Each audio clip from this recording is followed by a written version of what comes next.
美国不会被吓倒，这话听起来似曾相识，但由美军高层亲口说出，却令人感到几分微妙。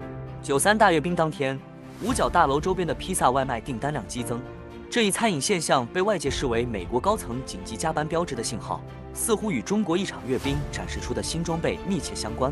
美国太平洋空军司令肯尼斯·施耐德公开表示：“我们不会被吓倒。”而这句话在10几年前，恰恰是中国面对美国航母战斗群时所说。如今，言辞依旧，双方位置却已悄然变化。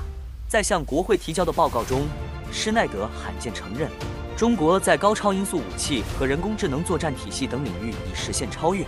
尽管他仍强调美军在 B-2轰炸机和 F-47战机等方面保有优势，但语气中透出紧迫。五角大楼连夜分析中国阅兵中展示的每一款新装备，评估其技术参数与作战效能。结果显示，中方不仅在缩小技术差距，更在武器系统集成与体系化作战方面取得突破，打破了美国的传统优势。尽管施耐德语气镇定，强调不会被吓倒，但其表态也被广泛解读为向国会争取更多预算的策略。美国国会接连召开紧急听证，两党在批评中国方面一致，却在应对手段上分歧明显。共和党主张加强自身军备，民主党则倾向于联合盟友。多家美国智库发布报告指出，中国在部分军事领域已确立领先，但美国仍在某些关键技术占优。媒体讨论同样激烈，保守派强调中国威胁，自由派更关注如何避免冲突。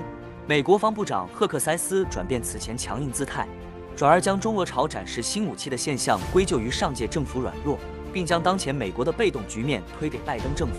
他称，特朗普如执政将通过积极准备防止冲突，甚至将航母开至他国门口称为防御行为。美国政客新闻网披露了一则消息称，五角大楼正在起草一份最新的国防战略，这份战略建议优先保护美国本土和西半球的安全，而非将重点放在应对中国威胁上。这一转变与美国多届政府聚焦遏制中国形成鲜明对比，引发部分对华强硬派人士担忧。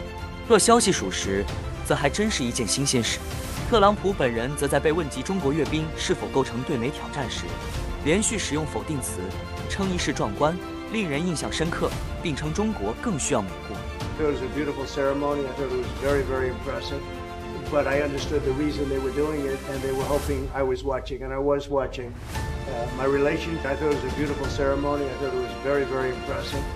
But I understood the reason they were doing it, and they were hoping I was watching, and I was. 值得思考的是，此次阅兵所展示的装备，并非最令美方担忧真正具有颠覆性的，是尚未公开、仍在试验中的新系统。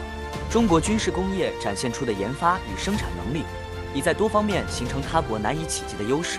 军事实力从来与国家工业能力成正比，正如曾经的英美。华尔街分析师预测，中国军事进步将推动美国国防预算增长，利好军工股。国防类股票应声上涨，美国人玩金融确实无人能及，但落实到实体制造，仍要看产业链是否完整，比如稀土。最后，感谢大家收看我的频道，我会继续努力，持续为大家输出高质量有内涵的知识。如果您方便的话，点个赞，关个注，下次再看不迷路。